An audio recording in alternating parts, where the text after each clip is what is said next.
Ada satu komplek di daerah Jakarta Selatan. Rumah-rumah di dalam komplek ini tuh kayak gede-gede banget gitu lebih, kayak di daerah Senopati gitu-gitu, kebayang kan? Iya. Nah tapi komplek ini bukan komplek buntu, jadi kayak lo tuh bisa ngelewatin jalanan komplek ini buat motong. Jadi mobil motor pun juga bisa lewat lalu lalang gitu. Jalan pintas berarti. Iya, bisa jalan pintas juga. Nah di sana ada satu rumah tua yang udah lama banget kosong. Orang-orang yang emang udah lama tinggal di sana pun juga udah kebiasa lah lewatin rumah ini malam-malam. Dan mereka pun juga dalam tanda kutip ya, udah kenalan sama si penunggu rumah ini. Sesapam-sapamnya pun juga udah biasa banget kalau misalnya lagi ronda malam-malam ngelewatin rumah itu. Jadi kayak orang-orang lama yang tinggal di komplek itu udah biasa lah akan kehadiran si rumah tua yang udah lama kosong ini. Oke. Nah di komplek itu ada 4 sapamnya. Biasanya 2 pagi dan 2 malam shiftnya. Nah ada satu waktu di tahun 2014, gue diceritain sama temen gue yang tinggal di komplek itu. Ada satu sapam baru gitu Nat. Sapam muda umurnya 24 tahun, namanya Agus kita sebut aja. Oke. Nah si Agus ini baru kerja jadi sapam di komplek itu pas di momen itu ya yang temen gue cerita tahun 2014 itu sekitar semingguan lah. 4 sapam lainnya ya senior-senior, bahkan ada 3 sapam yang emang udah jaga di sana sekitar 20 tahun. Karena si Agus ini masih baru, jadi selalu ditaruh di shift pagi sampai sore. Jadi jam 6 sore dia udah beres kerja. Nah di malam itu untuk pertama kalinya selama seminggu dia kerja di sana, dia harus masuk shift malam, ngegantiin sapam lainnya lagi sakit. Akhirnya di malam itu dia masuklah shift malam, jam 6 sore mulai sampai jam 6 pagi. Si Agus ini shift malam sama Pak Burhan namanya, umurnya sekitar 60 tahunan dan dia udah jadi sapam senior lah di sana. Sekitar jam 8-an malam mereka masih di pos ronda, masih ngobrol-ngobrol sambil ngerokok, biasa ngobrol-ngobrol basa-basi. Nah dikasih tau lah sama Pak Burhan ini kayak, ini komplek kan rada gede, jadi mereka tuh kalau misalnya mau patroli, mau ngeronda ya harus mencar bagi 2. Jadi kalau misalnya dia mau ngiter sambil mukulin tiang listrik tuh buat kasih tahu jam, ya harus hati-hati dan banyak doa lah, karena ini kompleknya gede dan kita harus ngiternya sendiri-sendiri. Maksudnya kan si Agus ini masih baru, ya pasti sebagai senior ya Pak Burhan ngasih tau lah kayak beberapa cerita-cerita serem, atau kayak dikasih kayak kalau misalnya lo takut amit-amit kejadian apa-apa ya lo tenang aja, lo harus gini. Oke. Jadi cerita seremnya niatnya bukan buat nakutin tapi buat ya biar hati-hati gitu ya. Iya bener Bi, karena ini pun juga pertama kalinya Agus shift malam kan.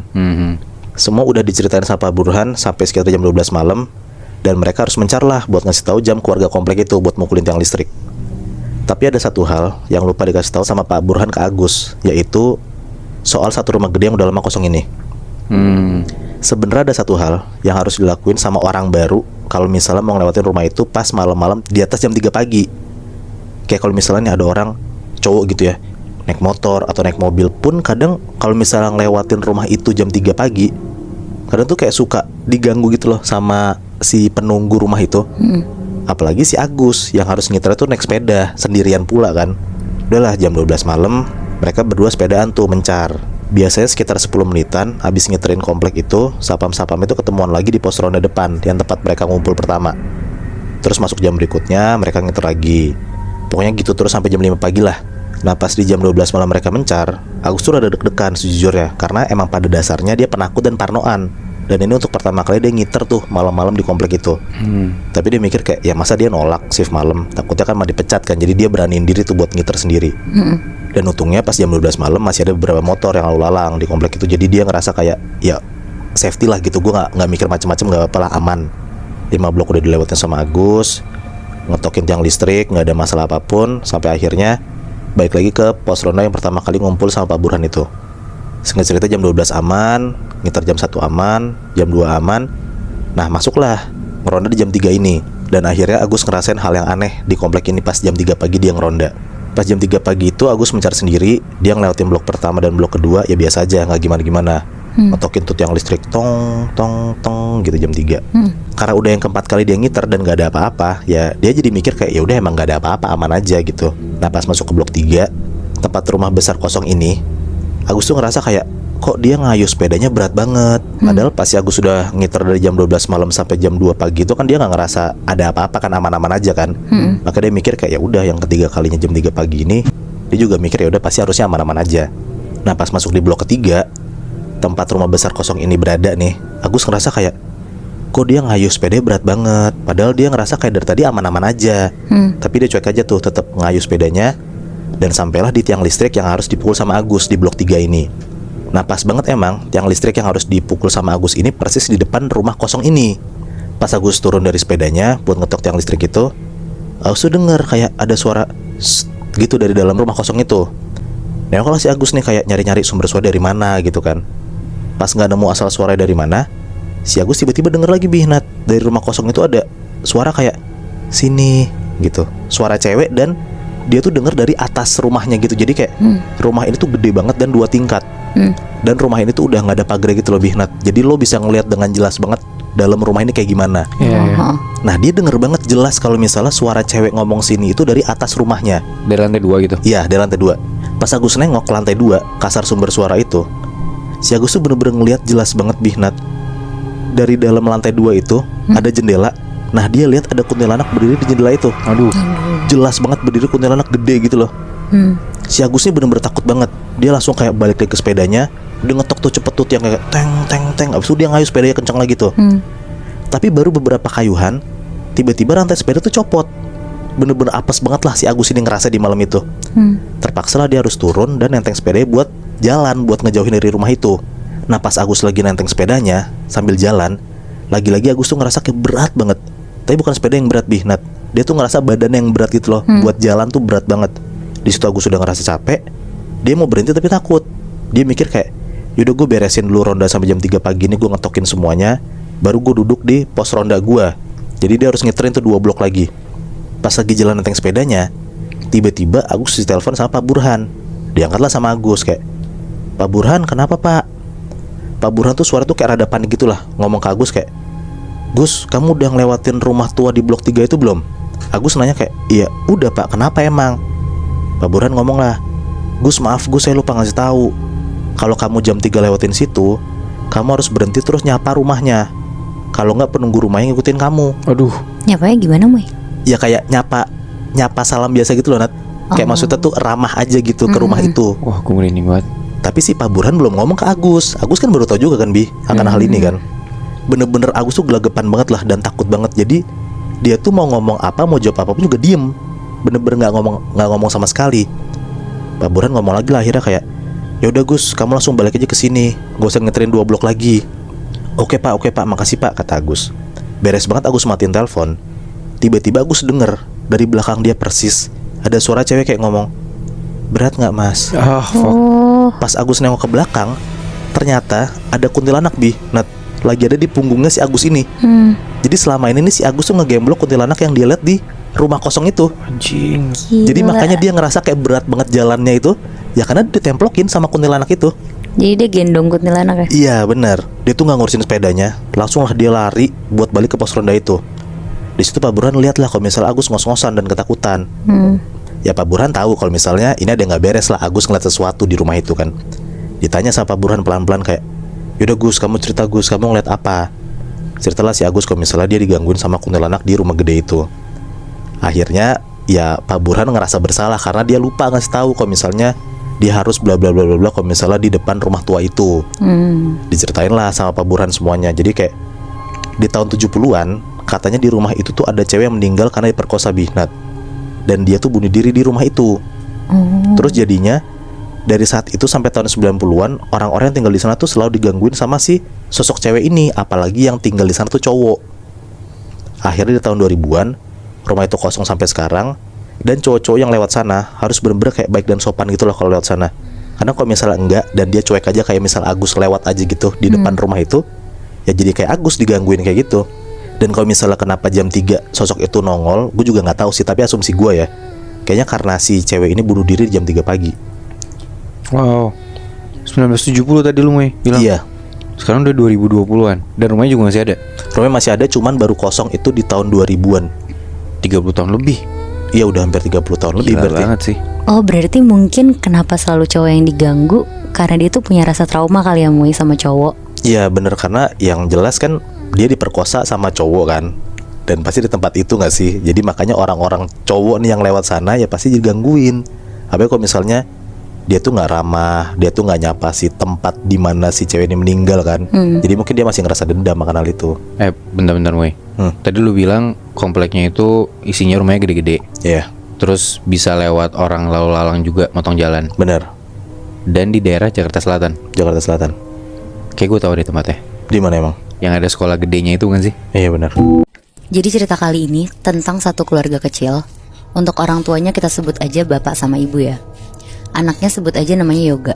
Background keluarga ini tuh keluarga yang lumayan berkecukupan.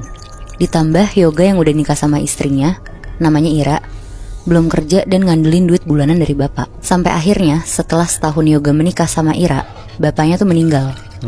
Berbulan-bulan Yoga sama Ira bertahan di rumah ibu. Ibu tuh udah gak mau kasih uang sepeser pun buat Yoga sama Ira. Di situ Yoga tuh gak terima banget. Akhirnya Yoga sama Ira tuh milih buat pakai jalur pintas. Mereka ke dukun untuk minta kekayaan secara instan. Tapi gak berhenti di situ aja. Mereka minta kalau bisa ibu tuh diganggu aja sama dalam tanda kutip jin kiriman dari dukun itu. Beberapa hari kemudian setelah pulang dari dukun itu, Yoga sama Ira tuh jadi sering keluar rumah. Bukan karena kerja Bi, tapi shopping. Malamnya sekitar jam 7, ibu sholat lah, nangis-nangis. Dia tuh sedih karena Yoga berubah. Selesai sholat, ibu tuh nyoba buat tidur. Pas udah ketiduran, ibu kan tidurnya posisinya terlentang. Nah terus dia tuh ngerasa kayak ada kuku orang yang jalan di lengannya dia gitu loh Bi. Jadi kayak nyakar tapi nggak yang sampai berdarah gitu. Iya benar, dan itu pelan banget. Terus karena ibu bingung, dia nyoba buka mata sedikit. Terus ngelirik lah ke kanan. Ternyata ada sosok gede banget, warnanya hitam, lagi gesek-gesekin kukunya yang panjang banget ke lengannya ibu. Duh. Di situ ibu kaget banget dan langsung merem. Terus balik badan ngebelakangin si sosok itu. Tapi tiba-tiba ibu tuh denger kayak ada suara dari jendela kamarnya. Suaranya tuh kedengarannya kayak ranting pohon yang kena ke jendela gitu Bi. Karena posisinya pas banget di hari itu tuh lagi hujan deras dan anginnya tuh juga kenceng. Akhirnya ibu mau ngecek lah. Dia jalan, nyalain lampu kamarnya. Terus akhirnya ibu bukalah hordengnya. Dia buka hordengnya pelan-pelan ke arah kanan. Pas udah kebuka, ibu kaget banget. Ada sosok hitam gede yang tadi lagi gesek-gesekin kukunya yang panjang banget ke jendela kamar ibu. Set, tatap-tatapan berarti tuh. Tatap-tatapan Wow. Akhirnya ibu langsung nutup hordengnya lah kenceng sambil teriak astagfirullah. Tiba-tiba lampu rumah tuh mati semuanya. Ibu merinding terus dia takut banget. Dia langsung bacalah surat-surat pendek sambil berusaha nyari lilin di sekitar rumahnya. Pas ketemu lilinnya, ibu nyalain. Ibu duduk di meja makan sambil berdoa. Ibu gak berhenti zikir sama istighfar. Pas ibu lagi istighfar, astagfirullahalazim berkali-kali, tiba-tiba dari arah belakang tuh ada suara perempuan. Astagfirullah, astagfirullah, astagfirullah. Itu gue merinding banget lagi. Jadi Bi, ada seorang perempuan, Oke. umurnya sekitar 40-an tahun, dan kita sebut aja namanya Bu Ratna. Bu Ratna ini sosok yang religius, dia peduli tentang nilai-nilai agama, dan dia juga backgroundnya tuh jadi businesswoman gitu. Nah gaya hidupnya juga terbilang berkecukupan lah, dilihat dari background karirnya, karena dia tuh punya banyak perusahaan dan dia bisa dibilang cukup sukses gitu. Dia juga suka jadi kayak donatur buat orang-orang atau lembaga yang membutuhkan. Oh, berarti orang kelas atas gitu lah ya? Iya, bisa Dan dibilang dia orang alim kelas juga. atas. Iya benar. Oke. Nah sampai akhirnya semua berubah waktu Bu Ratna itu masuk ke salah satu, dalam tanda kutip ya, kayak majelis taklim atau kayak pengajian gitulah. Nah dia masuk ke pengajian ini diajak sama salah satu kolega bisnisnya. Beberapa minggu setelah dia ikut pengajian itu, Bu Ratna jadi kayak beda gitu, jadi nggak kayak biasanya. Dari yang tadi gue udah bilang ya, dia businesswoman, dia tuh wanita karir, dia religius segala macem. Setelah dia ikut pengajian itu, dia tuh jadi kayak agak tertutup. Dia sering ngelamun, kayak diajak ngobrol tuh tatapannya kosong, lebih banyak diem. Dan kalau misalnya diajakin pergi dan ketemu sama teman-teman bisnisnya, dia tuh selalu nggak bisa Bi. Ada aja alasannya gitu. Nah semenjak dari kabar itu juga, ya satu persatu hal-hal negatif tuh muncul lah di kehidupan Bu Ratna. Uang-uang yang ngalir buat donasi biasanya itu udah nggak ada lagi. Terus juga license bisnisnya dia di Indonesia udah hilang juga. Bisnisnya udah mulai hancur satu persatu. Dan sampai akhirnya kabar-kabarnya adalah Bu Ratna ini cerai sama suaminya. Oh, keuangannya hancur, dia juga cerai gitu? Iya. Oke. Nah usut punya usut, yang tadi gue bilang kenapa dia berubah, karena dia ikut pengajian itu. Dan pengajian ini tuh dominan lebih sering ngomongin tentang kehidupan setelah kematian. Oke. Nangkep nggak? Nangkep. Jadi kayak harapannya tuh pesertanya yang ikut pengajian ini biar paham dan ngehargain waktu di mana dia masih hidup. Jadi lebih banyak ibadah gitu ya? Iya, dan Oke. setelah udah mati pun juga katanya kita bakal memasuki kehidupan lebih indah. Karena kan udah kita tahu emang kehidupan setelah kematian, habis kita meninggal kita hidup di surga gitu ya. Dan lebih indah dong dibanding Iya, dunia kan. harapannya seperti itu. Harapannya seperti itu. Oke. Nah, tapi si Bu Ratna ini mikir dan jadi fokus banget tentang soal kematiannya, kehidupan setelah kematiannya, Bi. Oke. Akhirnya dia nyobain lah prosesi-prosesi aneh dari hal yang dia dapetin setelah ikut pengajian. Dengan harapan dia tuh bisa ngerasain setitik tentang kehidupan setelah kematian pas lagi sakaratul maut. Nah, gue nggak tahu sebenarnya Bu Ratna ini salah interpretasi atau gimana ya. Karena ada hal-hal aneh yang dia lakuin buat ngerasain sedikit tentang kehidupan setelah kematian itu yang gue bilang. Contohnya? Kayak misalnya nih, ritual yang pernah dia lakuin sendiri ya. Ini bukan sama orang pengajian nih, waktu dia sendiri. Dia itu pernah ada di tahap mengubur dirinya hidup-hidup ke dalam tanah. Hah? Gila kan? Dia ngelakuin itu karena dia sepengen tahu itu dan pengen banget menghadapi ketakutan terbesar dia, itu kematian. Dan dia berharap juga dia jadi nggak takut lagi setelah dia nguburin dirinya dalam tanah. Dia udah nggak takut lagi tentang kematian dan dia bisa ngerasain tuh, oh ternyata tuh di dalam liang lahat kayak gini. Pas lagi sesak-sesak kan dia udah nggak bisa nafas tuh, udah sakaratul maut kan, dia bisa ngerasain, oh ternyata kayak gini kehidupan setelah kematian. Wah, anjir, aneh banget sih itu. Sampai kayak gitu loh. Dan ada satu hal lagi yang mengerikan adalah sampai akhirnya dia mencoba menggorok lehernya sendiri pakai pisau di kamarnya dia. Anjing. Pas dia gorok lehernya itu, dia langsung lemes banget, Bi. Darahnya tuh bener-bener muncul kemana-mana. Dan dia itu ngerasa seneng. Karena dia ngerasa lemes, dia kekurangan darah, dan dia tuh bener-bener kayak jadi halu gitu. Kan orang udah kekurangan darah halu kan, Bi. Dia udah ngerasain lemas, tuh lemas gitu kan. Lama-lama dia udah ngerasain tuh kayak kehidupan dia tuh udah berubah. Dia udah kayak masuk ke dalam dunia lain. Sampai pada akhirnya karena keobsesannya dia itu, akhirnya dia mati kehabisan darah. Oke, tapi jadi walaupun dia ngelakuin ritual sendiri, ilmu ritualnya dari si pengajian itu? Dari dia sendiri. Oh. Jadi si Bu Ratna tadi jadi kayak salah interpretasi gitu, Bi. Oke. Padahal kan tadi gue bilang pengajiannya kan bisa dibilang ya baik dong. Intinya kan untuk menghargai kehidupan dan ngasih info kalau misalnya kehidupan setelah kematian tuh tidak semenyeramkan itu. Iya. Malah indah. Tapi si Bu Ratna ini interpretasinya malah kayak ngubur diri sendiri, malah gorok leher sendiri. Bener, buat ngerasain gimana sih caranya, gimana sih rasanya gitu. Terus. Nah, dari situ arwahnya tuh jadi nggak tenang. Dan sampai pemimpin dari pengajian itu suka digentayangin sama arwahnya Bu Ratna. Oke. Di beberapa minggu setelah Bu Ratna bunuh diri, kita sebut aja nama pemimpinnya itu Pak Yatno ya, pemimpin pengajiannya ya. Oke. Di malam itu tuh Pak Yatno mau siap-siap ke pengajian, sekitar jam 7-an malam lah. Nah, dia siap-siap kan mandi segala macam tuh.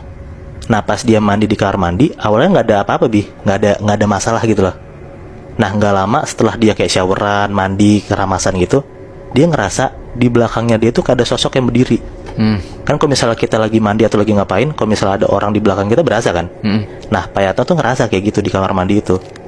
Nah, refleks Pak Yatno langsung nengok ke belakang, dan ternyata nggak ada apa-apa. Pak Yatno lanjut lagi tuh mandi, bilas keramasannya kan. Nah, pas dia lagi bilas, dia kan merem tuh, Bi. Nah, pas dia udah selesai ngebilas, dia melekin matanya kan. Dia ngeliat kalau misalnya ada yang ngucur dari kepalanya dia. Ada yang netes ke kepala dia gitu? Ya, ada yang netes ke kepalanya dia. Bukan sampo, bukan air, tapi darah seger. Wah, anjing. Merah gitu, Bi.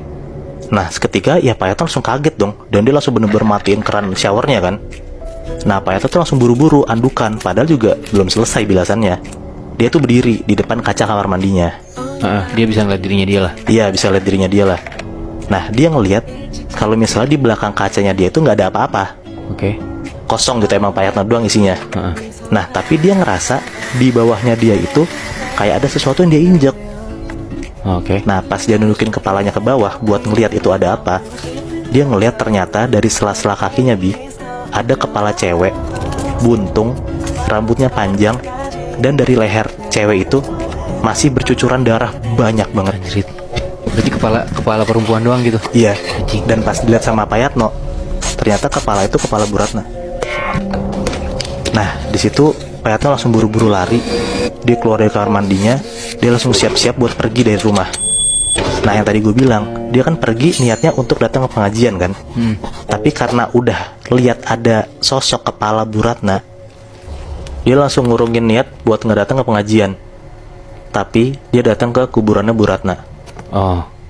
Nah, dia udah nyampe ke kuburannya di keadaan gelap, sunyi. Pak Yatno tuh langsung datengin ke depan nisannya Bu Ratna, dan dia tuh langsung kayak ngomong-ngomong sendiri gitu. langsung kayak minta maaf, mohon ampun kalau misalnya Bu Ratna tuh bunuh diri karena ikut pengajian dan segala macem. Ya padahal kan bukan salah Payatno kan. Iya, Emang salah Bu Ratna sendiri kan. Cuman tuh Payatno bener-bener ketakutan karena Payatno tuh ngerasa dia tuh kayak diteror. Dan dia tahu kan alasan kenapa Bu Ratna bunuh diri kan. Karena setelah ikut pengajiannya dia jadi kayak ngelakuin hal-hal yang tidak sesuai sama apa yang diajarkan sama Payatno. Salah interpretasi itu kan. Iya. Nah habis dari kuburan itu, habis Payatno udah minta maaf segala macem lah. Nah habis dari kuburan, Payatno langsung balik tuh ke rumah, nggak jadi ke pengajian kan. Nah dari situ udah beberapa hari Payatno kerja, Payatno di rumah berkegiatan kayak biasa. Payatno tuh ngerasa udah nggak ada lagi gangguan dari arwah Bu Ratna. Tapi beberapa hari kemudian Payatno tuh datang lagi buat mimpin pengajiannya lagi kan. Oke. Jadi di malam itu Payatno dan murid pengajiannya kayak biasalah duduk lingkar gitu kayak ngaji biasa kan, baca Al-Quran ya kan. Nah tiba-tiba pas Payatno tuh lagi mimpin pengajiannya, dia ngeliat di belakang salah satu murid pengajiannya kayak ada sosok yang familiar gitu sama Payatno. Nah dia perhatiin lagi lah lebih jelas, sosok di belakang murid itu siapa lagi duduk gitu kan. Ternyata pas Payatno lihat dengan jelas, sosok yang duduk di belakang muridnya Payatno itu adalah sosok Bu Ratna, ikut duduk juga di dalam pengajian itu, tatapannya kosong dan lehernya udah tergorok. Wah anjrit. Jadi kayak leher sama kepalanya Bu Ratna ini, Payatno tuh lihat bener-bener kayak hampir putus gitu kayak bekas gorokan hampir putus. Dan ada darah banyak banget ngucur dari lehernya si arwah Bu Ratna ini. Nah jadinya Payatno tuh mikir kayak teror ini belum selesai. Dan katanya ya, sampai detik ini pun Payatno tuh masih ngerasa kayak Bu Ratna tuh masih menghantui hari-harinya dia gitu loh. Karena mungkin juga arwah Bu Ratna masih nggak tenang, karena mati dengan keadaan kayak gitu. Yang mana tadi gue bilang Bu Ratna mati karena salah interpretasinya dia sendiri, dan Bu Ratna mati juga karena setelah ikut pengajian yang dipimpin sama Payatno. Anjrit. Sampai sekarang Muy. Sampai sekarang Terus berarti sekarang Payatno gimana? Maksudnya kayak ya dia dihantuin gitu, nggak ngerasa apa gitu, kayak ya hidupnya terganggu. Mungkin aja Payatno merasa terganggu ya. Cuman ya dia bisa apa lagi gitu, karena dia udah datang ke kuburan untuk minta maaf segala macam tapi tetap diganggu. Iya. Kasian banget sih Muy, karena ya Payatno kan gak tahu apa-apa dan itu salah interpretasinya dari Bu Ratna sendiri kan. Bener. Tapi kesannya kayak Bu Ratna kena sial tapi dia nyalahin orang lain.